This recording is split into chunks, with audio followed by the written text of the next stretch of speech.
اصلا اینا چیکار کردن با مغز بعضی از هممیهنان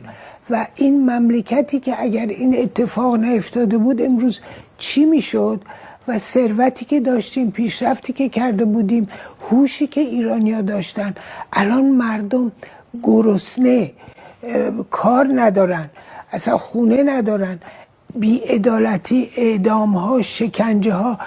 بلایی که به سر زنا آوردن، بی احترامی که به زنا، به بچه ها، یعنی اصلا باورم نمیشه اینا چجوری این مردمو، همه رو نه ولی خیلی ها رو خراب کردن که با هم میهنانشون این کارا رو میکنن. میگم